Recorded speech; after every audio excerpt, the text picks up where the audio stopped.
you don't need a business idea to be an entrepreneur. You can go out and find problems that are worth solving and then come up with an idea once you've identified a problem that's worth it.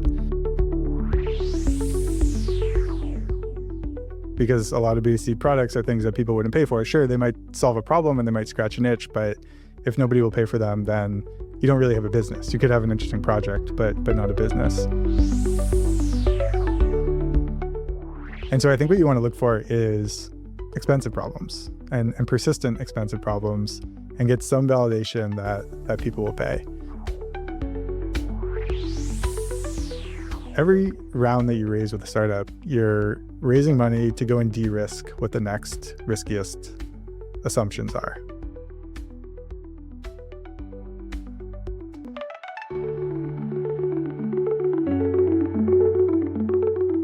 Hi, and welcome back to the Revka Rotman Hustle podcast. I'm Abina.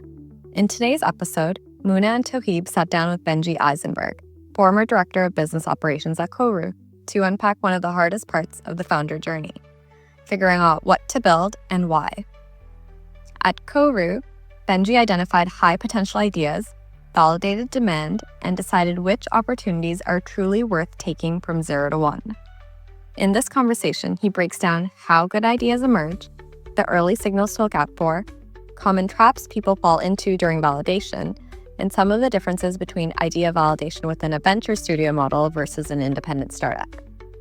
At the end of this episode, you should be able to walk away with a clear, practical way to think about idea discovery, problem sizing, and testing assumptions in the real world. Let's get into it.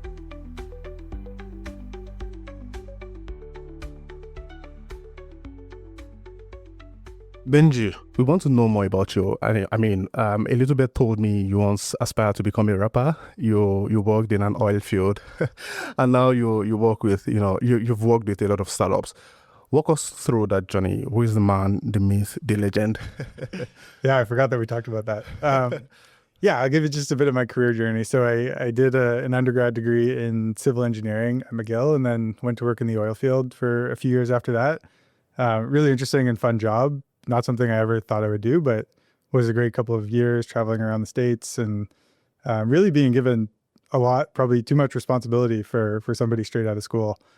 At some point decided I wanted to transition. I didn't really see myself in oil and gas for my whole career. And so I took some time off and then ended up getting into the solar industry. And so went to work for a small construction company in Massachusetts, and they had put solar panels on their roof, and they were looking to turn that into a business and offer that as a service to other commercial and industrial building owners.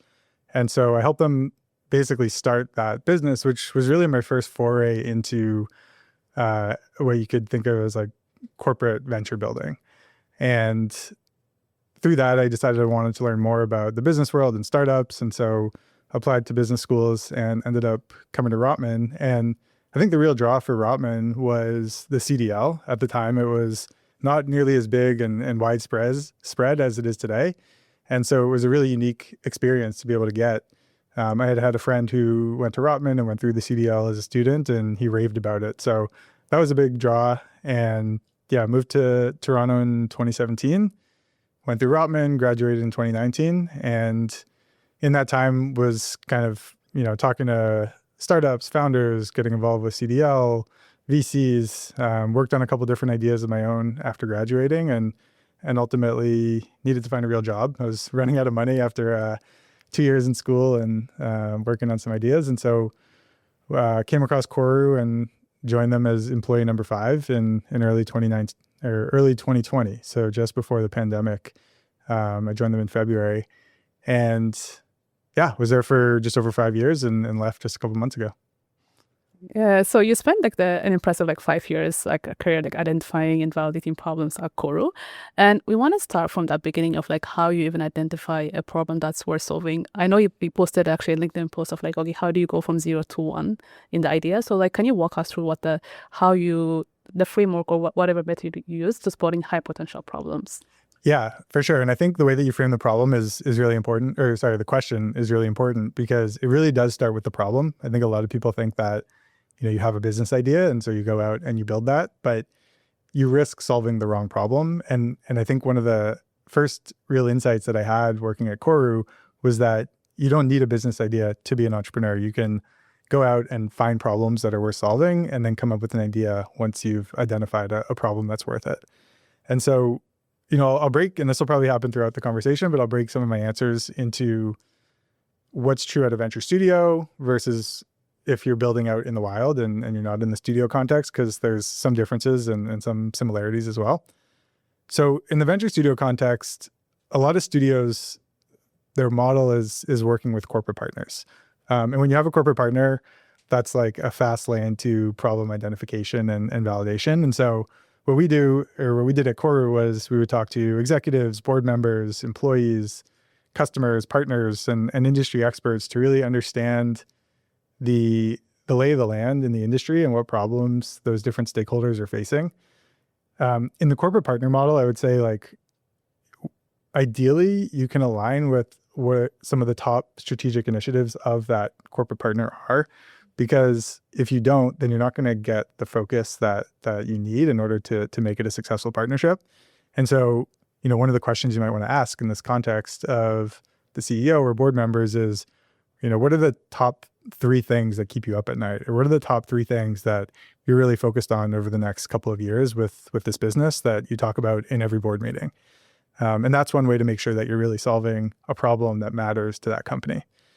I think if you take it out of the venture studio and the corporate partner context, the idea is still the same. You want to understand the industry, the processes that companies and customers go through, the problems that exist. So you want to look for bottlenecks, heavy administrative processes, disjointed products or processes that could potentially be fixed with a new tool.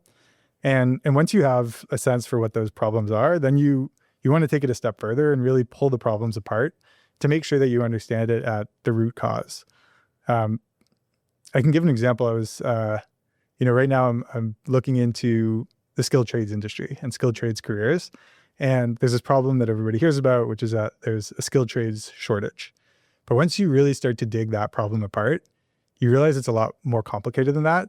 There are skilled trade shortages in some trades, in some places at some times, but it's not really this problem isn't as simple as it's made out to be in some of the articles that we read. And the only way that you can really figure that out is by going and talking to people.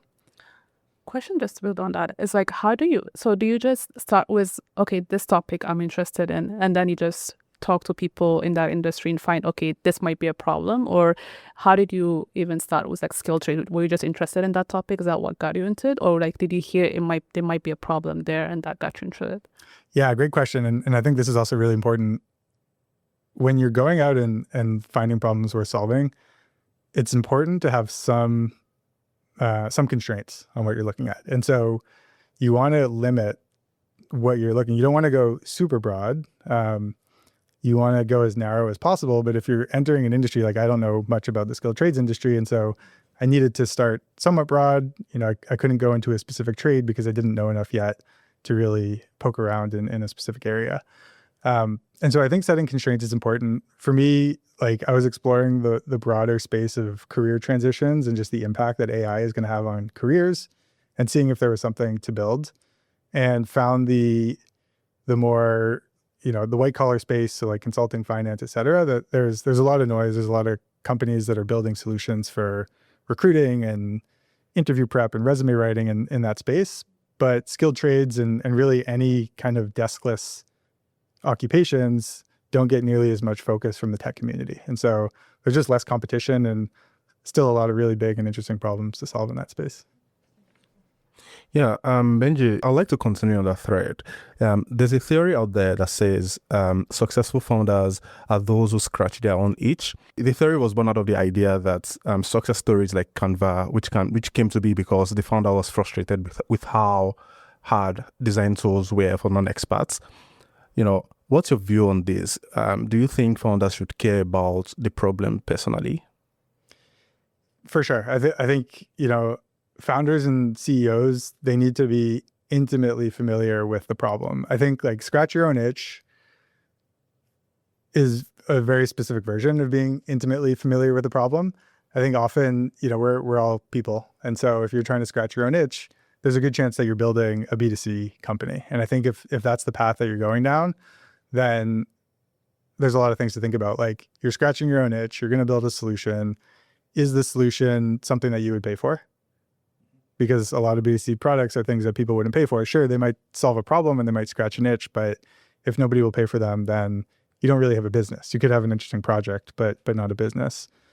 I think that, in the venture studio context, venture studios, for the most part, not exclusively, but a lot of studios are generalist studios.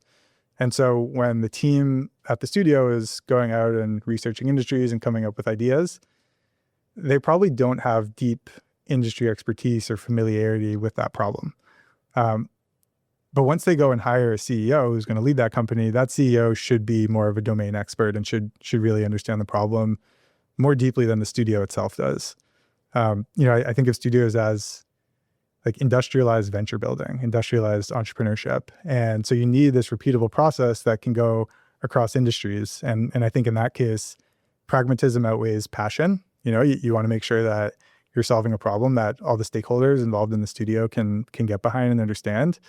But when you're out in the wild and you're just an entrepreneur who's going to start an idea or is going to launch a venture with your idea, then I think scratching your own itch can be fine. And I would just think about what your goals are. And there might still be some things. I mean, there certainly are things that you're going to want to validate as you're going off and deciding whether it's the right idea to build or how you're going to build it. One example is like viability. So are you going to be able to make money with this? Does it have positive unit economics at scale? Is the market big enough for you to care? You're the founder here. And so if you're going to build something that you can bootstrap, you might not need a huge market. But if you're going to go and raise VC funding for your idea, you're going to need a big market. And so I think it's important to understand what your goals are when you're talking about building something that scratches your own itch. Yeah, interesting. Essentially, what you're saying is there has to be a balance between these two poles, right? Because there are successes and failures on each side, right? So where would you say most founders go wrong when choosing a problem to solve? This is just like us, grossing it back up. I think where first-time founders often go wrong is not fully understanding the problem. And so like the skilled trades example is a great one. You can read all the articles, you can talk to people, and everyone's like, oh yeah, I heard there's a big problem in the skilled trades industry. But until you go and talk to companies, you understand that the problem is a lot more nuanced and you really need to dig deep. And so I would say that, one is that founders don't fully understand the root cause of the problem. And so they end up solving the wrong problem or solving a problem that doesn't really matter. Which brings me to the second point, which is building something or solving a problem that nobody will pay for. And this is when you get into, like the vitamin versus painkiller analogy. I think a lot of founders end up building vitamins instead of things that really solve a problem that has a financial pain for whoever the user is. And then I think the third one is going too broad. Founders will try to build something for all students or all undergrads or, everybody who uses AI or something like that, and or all doctors. But like you really need to start with a niche and solve the problem that niche experiences, and then you can start to think about expanding more broadly. Just building on what you said about of validating that the problem you've identified is actually a real problem. So how does one go about validating that idea? Actually, is there a framework? Do you just go out in the wild and talk to people, or is there a more structured framework, systematic way that you can go about actually validating there's an actual problem that people would like to solve? Yeah, good question. So I think both. Like, first of all, you definitely need to talk to people, and so you shouldn't be afraid to share your idea with people, depending on what it is and depending on who the person is. But in terms of a structured process, I think it's really important to, first, like, in order to figure out what method you want to use to validate, you need to understand what you're trying to validate. And so the process that we used at Koru and that I use when I'm kind of doing these on my own is you start by defining the hypotheses. And so you think about your vision for the business and the problem that you're trying to solve. And you want to write down, there's a lot of ways you can do this, like hypothesis workshops and things like that. But you basically want to write down all the hypotheses that would need to be true in order for this business to come to life in the way that you're imagining it. And then you want to prioritize those. And the way that I do this is on a 2x2 of impact versus certainty. And so you take your hypotheses, you map them on this 2x2, and what you'll end up with is your highest risk hypotheses. They should be in the top right corner of this 2x2. And those are the ones that you're least certain about, so low certainty, and are high impact in that if they're proved false, then your business can't exist. So those are going to end up in the top right corner, and you probably want to choose, the top 20% or so of those to start to validate. And those are your riskiest hypotheses. So you want to go and validate those first. And then in terms of what you actually do, whether that's interviews or landing page tests or desk research and analysis, will depend on what the hypothesis is that you're trying to validate. Okay, Benji, interesting insight so far. But in VC, I remember we use metrics like the MRR, which is the monthly recurring revenue, net promoter score, retention rates, to sort of assess and proxy product market fit, right? But I wonder, what 2 or 3 metrics matter most to you when validating an idea early on? That's very early on in the spectrum, which is like even before launching the product. Yeah, good question. And you're right. Like those VC metrics don't exist in those early days before you launch the product. And so I think in the very first stages, you always have a mix of qualitative and quantitative signals. And I think in the earliest stages, your signals are going to be more qualitative than quantitative. And so, you're going to do a bunch of interviews with people. You're going to ask them similar questions. And once you find that you know what the answer is going to be because you've had 3 or 4 people who have already given you that same answer, then you can consider that validated or invalidated. But that's essentially like the saturation point for a qualitative insight. Even in these early stages, though, you might do things like landing page tests or other things that are more quantitative. And for those, you should have an idea. Like if you're going to run a landing page test and you're expecting a certain cost per click or a certain conversion rate, you want to know what you expect those things to be before you run the test so that you can then evaluate how it actually did. I wouldn't say that those need to be hard thresholds necessarily, but it's more like they're signals. So if you're expecting a 5% conversion rate and you get a 3% conversion rate, like you got something. And so then you want to decide, okay, what do you do with that signal and how do you structure your next test? Yeah, but then I'm sort of curious on the qualitative factors that you mentioned, even the quant factors. What role does potential market size play in idea validation? Yeah, I think this is another one where it really depends on what your goals are and how much risk your idea involves. And so, let's take a couple different examples on other different sides of the spectrum. If you're going to be building like a foundational AI model, that's going to take a lot of money to get off the ground. You're going to need infrastructure, compute. You're going to need energy. You're going to need to pay engineers millions of dollars in order just to start competing. And so, if you're going to invest that much in bringing your idea to life, then like there better be a huge market that you're entering in order to make that back. If you're talking about bootstrapping something, then if you're technical enough, or if you're using AI to build something, or if it's even a non-technical business that you're talking about building, then market size isn't as critical. But again, it depends on what your goals are.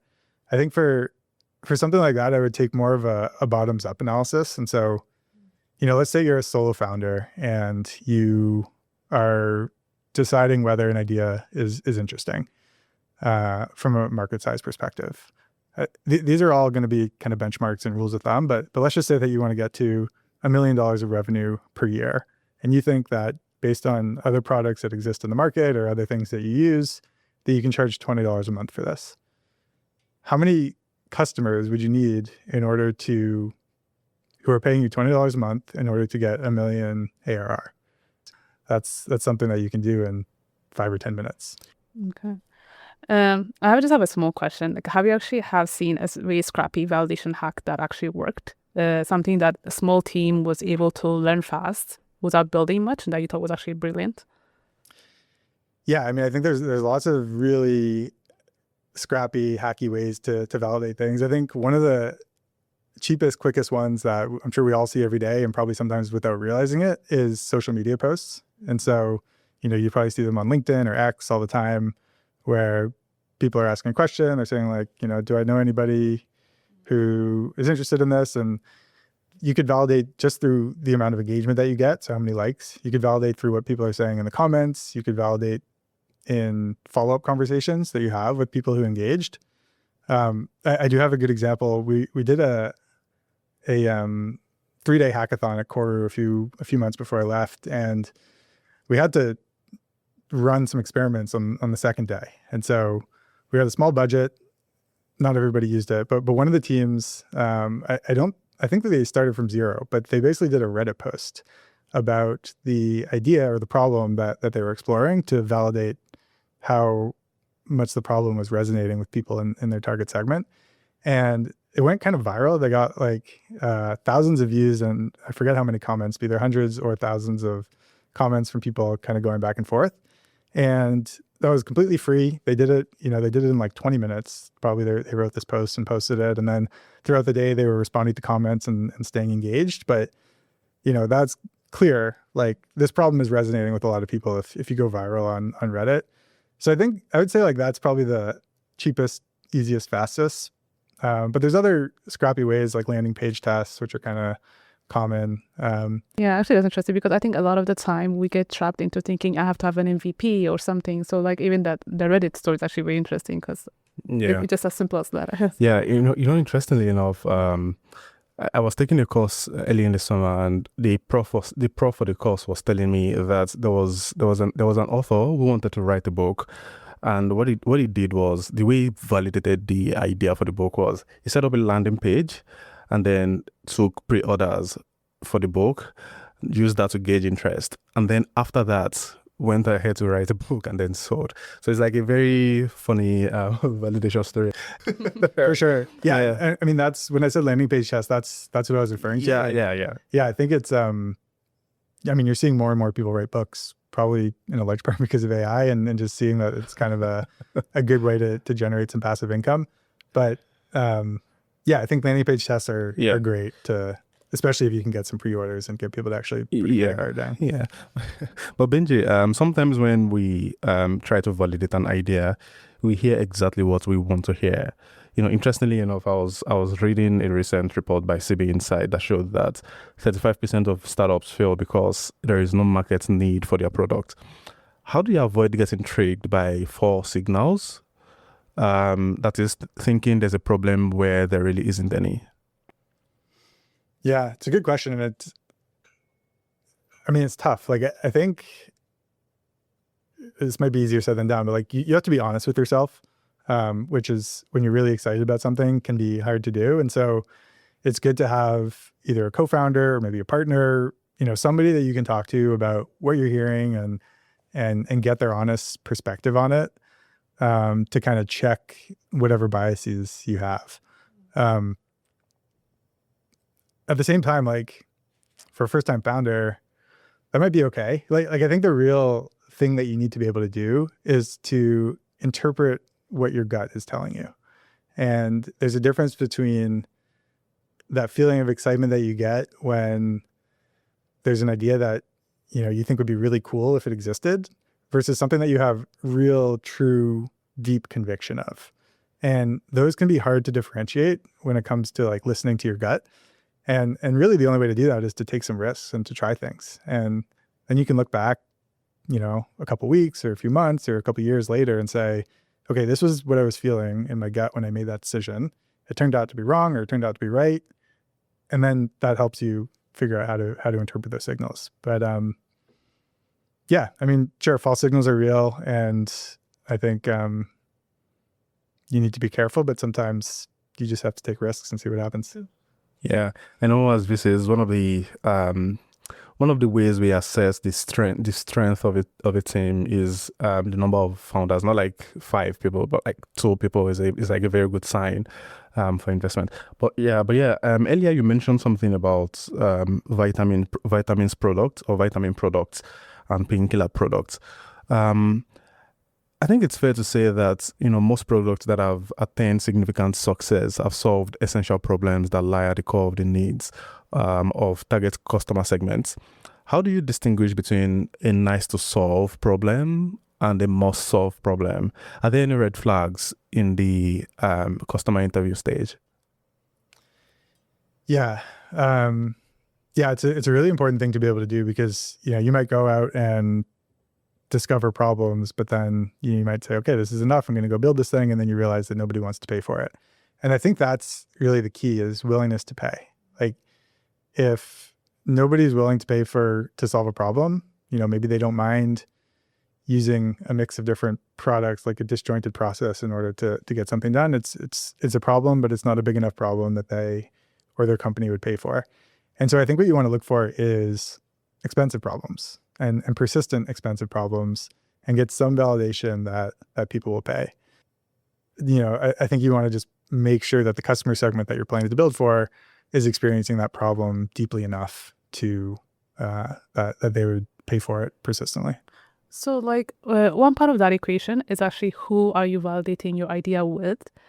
Is the criteria the person facing that problem only, or is there additional criteria to look for when validating with a person? So what is who is the person you're validating with? And the other is there a more systematic way of doing it versus just talking to people and then you eventually get to the person that you want to solve for? Yeah, it's a great question. And it's timely because I've been rereading Customer Development by Steve Blank, which is the kind of the foundational theory for the lean startup. And he talks about it in terms of different customer types that you need to go and validate with. I'm not going to remember all of them, but there's the end user who's actually going to use your product. There's influencers within the organization, or if you're building a B2C, then the influencer might be somebody else in the family. There's the economic buyer, so who's actually going to pay for it. And then there's the ultimate decision maker. And I think there's one or two other customer types within that. And you need to understand all of their needs, because they're all going to impact a purchasing decision. And so I think it's important to validate with all of them. And I think that's a good organized framework for how you can think about it.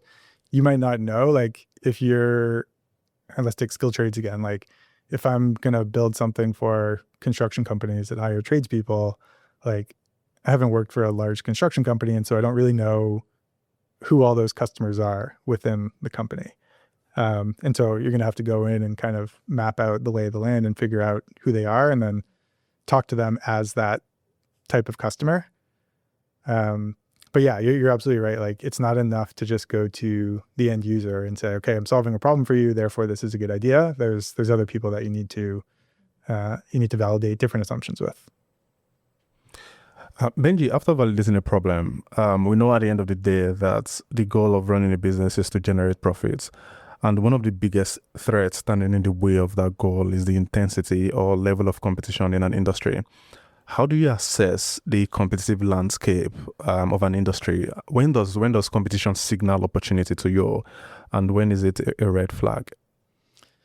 Yeah, it's an interesting one, and I think so.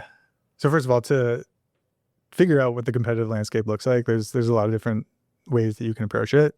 I mean, one of the obvious ones is just desk research, like Google, Perplexity, ChatGPT, trying to find other companies who are doing similar things. You can also look at VC portfolios. So you want to see which companies have been funded, how are they thinking about the problem, who are they serving, and you don't have to do a big kind of competitive landscape map.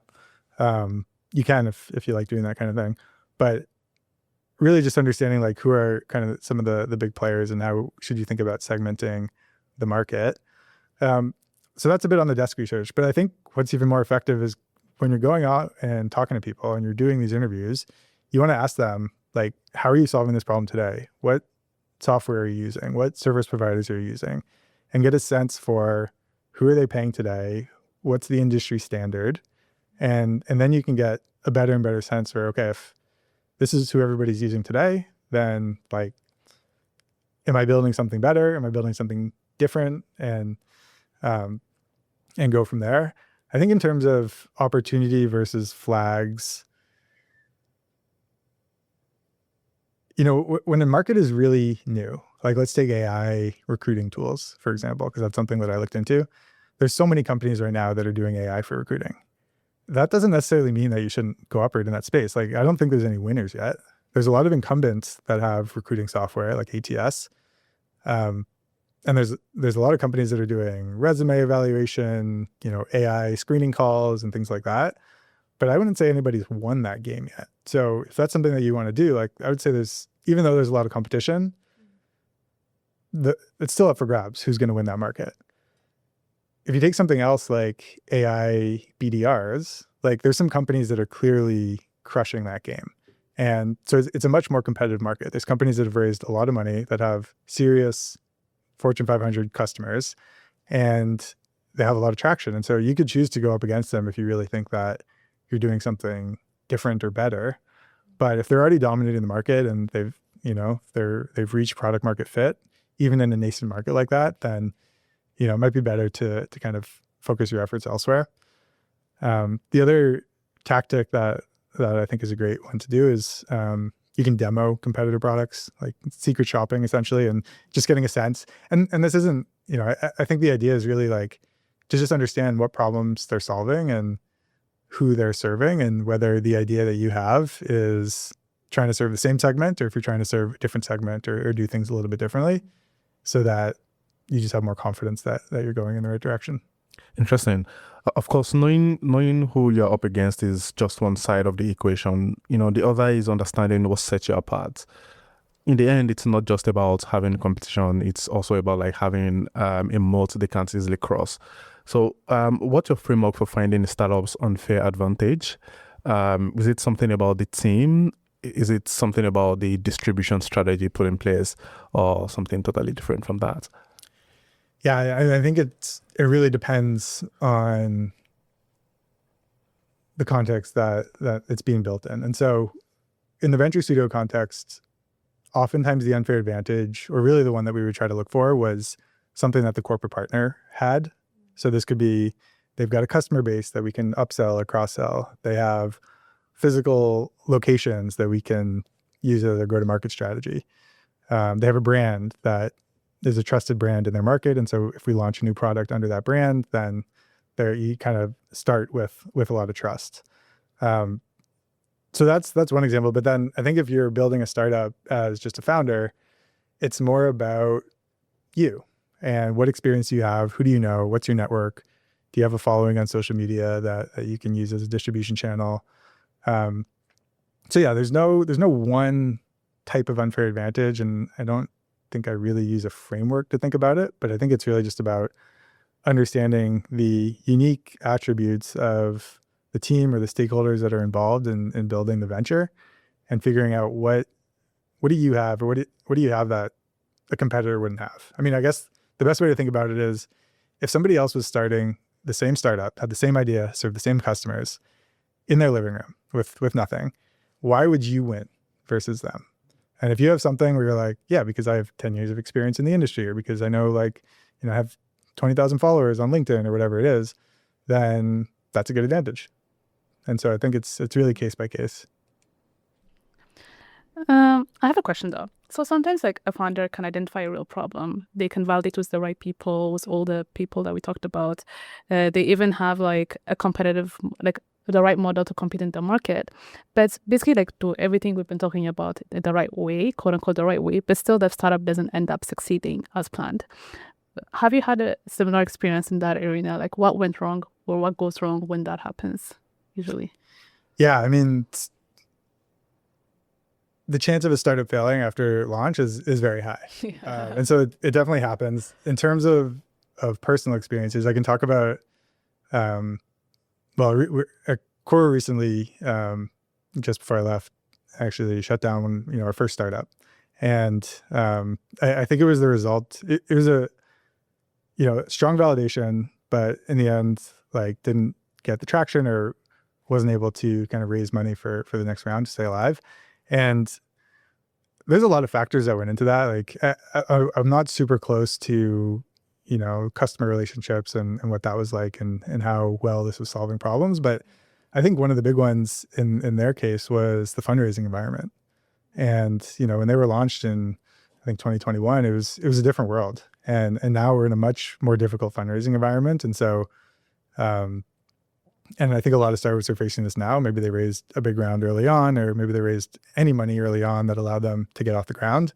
And now investors are being a lot more picky about what they choose to fund. And so companies that, maybe had a good insight or might even be solving a real problem and be growing, but maybe they're not growing fast enough, or maybe their market isn't big enough. And so if they can't raise money, you don't have to shut down. There's a lot of other things you can do, like scale back the business. You can maybe sell it if there is something real there. But yeah, I mean, the way I think about it is like every round that you raise with a startup, you're raising money to go and de-risk what the next riskiest assumptions are, or the next riskiest things that need to be true in order for the business to succeed. And so there's a good chance, I would say, at every round that, I mean, the chance goes down over time, but there's a chance that the startup will fail before it gets to the next round because it's not able to overcome or to validate the hypotheses that it's trying to validate. What about like around issues around like execution, like to maybe like having the right team, or as you said, like one of them is actually the right time because of the venture capital or VC funding. But execution plays a big part in a startup success. How does a founder mitigate against this risk of execution, timing, team? Is it just pure luck? Is there something they can do about it? Yeah, it's a good question. I think when you're starting a business, you need to know what risks you're taking on. And investors will also want to know what risks are already de-risked versus what risk they're basically investing in for you to go and validate. And so, I mean, let's take execution risk as an example. Like, if you are a product manager from Google, or if you've started a company before and you've shown that you can build a business, you can build a product, and it's like, you can build something into production that people use and that actually creates value, like you've essentially de-risked the technical component, depending on what your idea is. Like if it's something that's similar to what you've done before. If you're talking about going and building some kind of new energy technology, or building a first of its kind like AI model, or who knows, something where there's going to be some R&D to it that doesn't have a proven technology yet, and you're going to go and raise money for that, like you're taking on technical risk, and you don't know whether you're going to be able to actually achieve what you're trying to achieve by building that. And so that's what you're investing in to go and figure out.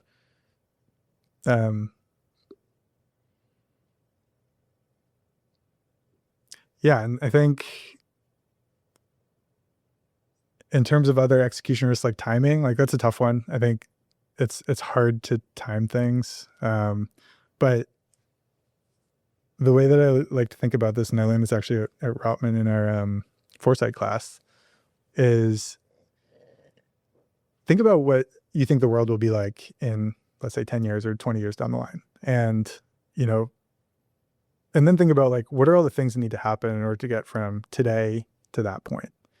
And you might be building for that point 10 years down the line, but you're not going to be able to make any money with that if that's what you're building. And there might also be like technical challenges that need to be overcome in the industry before you can get there. And so you want to kind of rewind and say, okay, on the path to this potential future, what does the next year look like? Or what do the next 5 years look like? And what's a version of this product that I can build today that will get me on the path to that 10-year vision, but that will actually solve a problem and create real value today? And I think that's, you want to be intentional about what you're building and where the world is on that timeline, and make sure that you're building something that, unless you're able to get enough funding to not make any money for 10 years, like you want to make sure that you're building something that will actually solve a real problem today on the way to that bigger vision. Yeah. So essentially, there's a lot of factors external to the business that could happen, that could, sort of like pose a risk to the business or to the business success, right? But right on that, I'm not going to let you off the hook easily, Benji. Sometimes you build based on a problem, and halfway through, the problem shifts entirely, and you have to have the right response, to the issue. How do you know when to pivot versus when to persevere with your execution? Yeah, it's a tough one. I think if that happens, there's a good chance that you were solving the wrong problem in the first place. And that's kind of part of the process, right? Like you thought you were solving a problem, you built something to solve it, it didn't end up solving it. So yeah, the problem changed, but really you were solving the wrong problem. And so you didn't find product market fit. It's also possible that the market changed dramatically. So this is happening with AI in a lot of markets. Something like, I forget the name of the product, but I know there's like a website that developers would use to go and ask questions and get feedback from other developers. No, not Substack. I forget the name of it, but it's basically gone to zero with AI. Like it was a massive company that every developer used every day. And it's not, now you can ask Claude or ChatGPT. And so that market has completely changed. And so, that company built a product for a market and a problem that existed, and then the problem ceased to exist. But yeah, in terms of deciding whether to pivot, I think it depends. Like, what have you built so far, and does what you've built, can it be repurposed to solve the new problem that you've discovered, or would you need to start from scratch? A lot of founders also choose to shut down their companies and return money to investors, which I'm sure they appreciate if you realize that that the problem that you thought you were solving is no longer the problem. But yeah, I really think it's a bit part of the process, and you just need to always be evaluating what risks still exists, what risks have been validated or invalidated, and decide where to go from there. But you kind of have to assess like where are you in that moment and figure out if there is a viable way to pivot. All right, let's round up. You are shifting gears. This is a very important question. You have to be careful of your answer. Rotman or McGill? You don't forget where you are. It's like a threat. Yeah. Yeah, I mean, they're both good for different things. No, we want one. Well, I can only speak to McGill undergrad and Rotman MBA program. So, yeah, it's Rotman then. We've answered the question. And with that, we've come to an end to this episode. Thank you so much, Benji. This was a very interesting episode, and we learned quite a bit. And thank you, everybody, for tuning in for another episode of Rotman Hustle. Thanks for joining us for another conversation. If you enjoyed this episode, let us know in the comments or email us at revka@rotman.utoronto.ca. We also have more interesting episodes coming your way. See you next time.